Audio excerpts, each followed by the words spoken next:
we have to preserve this evidence that we've collected at this point. Make sure that you've captured everything that you possibly can.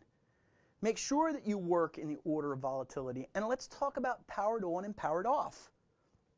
Okay, so what kind of electronic evidence should we be looking for? Open files, startup files. Those would be on that particular system. Depending on the operating system, you'd collect that information differently. If you're on a Linux machine, you would look at the init levels and the profiles, those kinds of things. If you're on a Windows machine, you would look at things that are in the startup section of the registry. Operating system shutdown procedure. Know exactly what that is. Know how to shut that machine down. On a Linux machine, my favorite command is init 0. I mean, there is shutdown if you want to, but I like init 0, especially if it's a Linux machine, because it does exactly what it says. It's we're going down fast. If you're doing it with a Windows machine, you can do a shutdown / no wait. I like doing it with the graphical user interface because there may be some conflicts there. When you shut down no wait, it's going to gracefully knock down all the services. Remember, if this is a server, you may not be able to shut it down. If there's any kind of electronic evidence there that is volatile, make sure that you capture that as quickly as possible. When you're seizing portable computers, are they plugged on or are they turned on? Are they plugged in, turned on?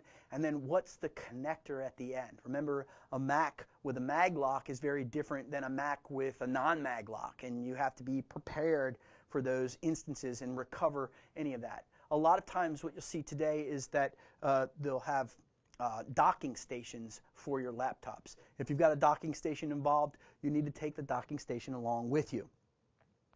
Always proceed in the order of volatility. Collect the most volatile stuff first, and then work your way down to the physical that it can be taken away.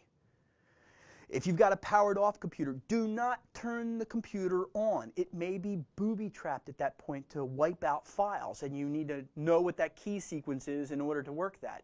If you've got a BIOS boot password, it could be that if you key in that password incorrectly 2 or 3 times, it may wipe the machine. Literally, the machines can be physically booby-trapped in some cases. If it's powered on, try and get the contents of the RAM. Try to keep it running. If possible, use a USB RAM dump tool. Collect up all the information from the interface.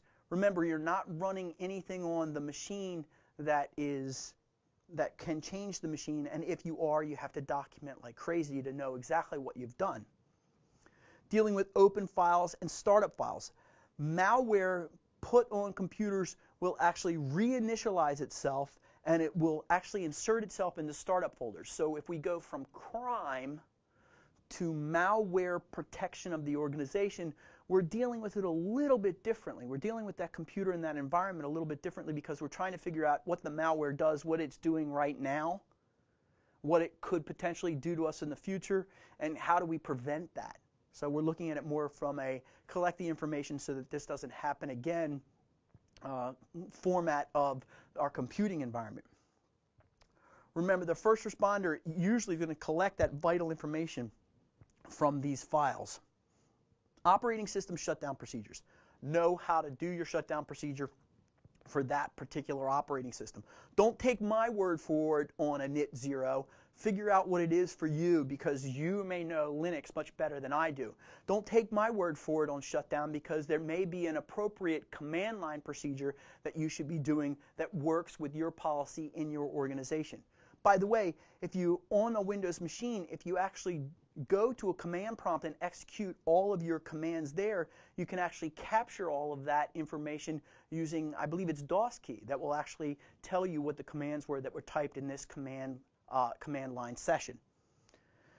Preserve that electronic evidence as best as possible. We've said these things before. Document the actions, any kind of changes observed in the particular machine. If the monitor is on or off or in sleep mode, you need to take different processes. First off, if you think that the monitor is in sleep mode, just grab the mouse and wiggle the mouse and see if it pops up, but gently do that. If the monitor is on, take pictures of it. Obviously, if the monitor is off, you may want to power the monitor on to look and see if the computer is actually running. A lot of monitors today will go into sleep mode, and sometimes people just say, hey, I'm going to turn that off. I don't even worry about the sleep mode. And you have to come back into the scene to turn it back on. Take a photo of the scene, the photo of the monitor as you arrive, and then take your step. Take your next step, take a next picture. That's kind of how you proceed with your digital evidence. Photograph all the connections to the computer. Get really, really close in so you know that if there's a little kink in that wire, or that's kind of a loose wire, that you can get really close to tail on it and say, oh, well, we can't insert the Ethernet cable all the way because of the prongs being bent, but if we pull it out just a little bit, hey, we took a picture of that and we can see, hey, let's pull it out just a little bit and see what's going on there. Seizing the portable computers. Photograph it, collect the equipment, record what cables are connected to it, look at the connectors on the back, and maintain the current power state for it. One of the things that happens with Macs is we have this clamshell mode, where we close up the computer and we're using a different monitor. That monitor is connected and everything works out just fine until we kill the power to that particular laptop. Even though the laptop has a battery in it, the monitor shuts down, and then you have to go through the clamshell procedure.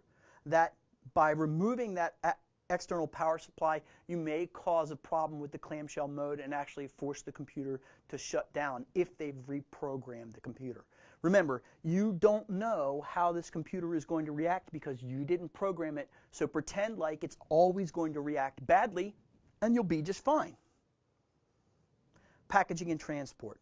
Forensically sound manner and make sure that the parts aren't colliding with each other. Lots and lots of extra bags that are out there. Get those evidence bags and list the contents of each one of them. Package it as best you possibly can. Let's look at a couple of these details in the next section.